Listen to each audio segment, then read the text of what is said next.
এবার চিত্রনায়িকা বুবলিকে দেখা গেল বন্যার্ত মানুষের পাশে দাঁড়াতে, নিজে ত্রাণ বিতরণ করছেন। বুবলি তার নোয়াখালী এলাকায় যারা বন্যা কবলিত মানুষ রয়েছেন তাদের সাহায্য করতে গিয়েছিলেন বুবলি, এবং নিজেই ত্রাণ বিতরণ করেছেন এবং তাদের পাশে দাঁড়িয়েছেন। চিত্রনায়িকা বুবলির ফেসবুক ভেরিফাই পেজে বন্যা কবলিত মানুষদের নিয়ে একটি পোস্ট এবং ভিডিও শেয়ার করেন।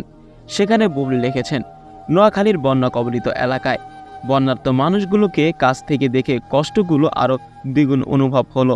আমার মতো করে আমি সবসময় চেষ্টা করি এই ভালোবাসার মানুষগুলোকে কাছাকাছি থাকতে, কারণ এটা আমার মানসিক শান্তি। সত্যিকারের অর্থে সবার একান্ততা ও ভালোবাসার বন্যায় বিপদগ্রস্ত মানুষগুলোর জন্য ঢাকায় প্রচুর উপহার সামগ্রী জমা রয়েছে, কিন্তু তাদের কাছে এসব পৌঁছানো এখন সবচেয়ে বড় চ্যালেঞ্জ। কারণ বন্যার পানিতে যোগাযোগ ব্যবস্থা খুব নাজুক অবস্থা গ্রামের দিকেই।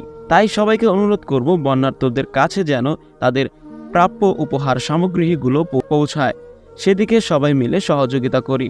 এরকম স্ট্যাটাস দিয়েই ভিডিও পোস্ট করেন চিত্রনায়িকা বুবলি। ভিডিও এবং ছবিতে দেখা যায় বুবলি নিজেই উপস্থিত থেকে ত্রাণ বিতরণ করছেন, বন্যা কবলিত মানুষদের পাশে দাঁড়িয়ে আছেন। এটা দেখে অনেকে মন্তব্য করেছেন, সবাই মিলে একসঙ্গে কাজ করলে দেশটি আরও উন্নত হবে। তো প্রিয় দর্শক, বুবলির এরকম মানসিকতা দেখে আপনার কেমন লাগছে তা অবশ্যই কমেন্ট করে জানাতে ভুলবেন না।